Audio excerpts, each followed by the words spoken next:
以印象色彩与新野兽派风格闻名的台湾画家林丹奇，创作时不预设构图，不刻意调色，反而是透过静坐冥想的方式，接收宇宙频率，让灵感透过画笔自然传达。他的油画创作在2024年接连获得波提切利奖以及达文西国际画家奖的肯定。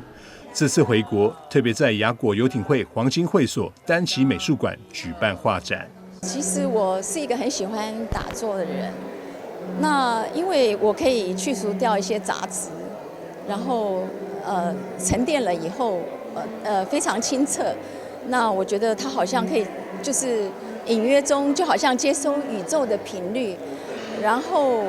因为我觉得大道至简，那只有心很清澈干净的时候，它才可以接触大美。所以它的色彩会自然涌现，所以在那个时候我创作的时候，我是随当下的能量，所以最后我都没有随我的构思来创作，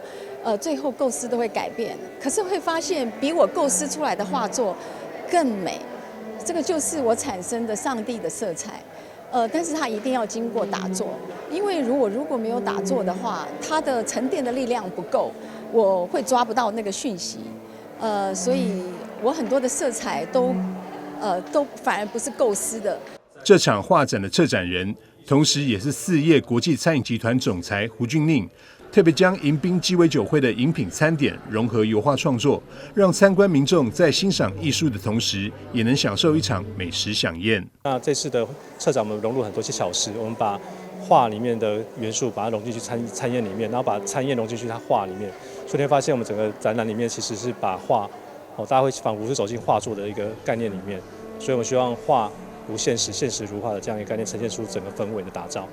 丹奇美术馆的开幕画展迎来画家林丹奇的油画创作，不过想看画展的朋友动作要快，因为作品之后将会运往意大利罗马达文西博物馆举办个展，想欣赏林丹奇创作的民众赶在10月22日至28日期间预约看展。台南新闻张硕维采访报道。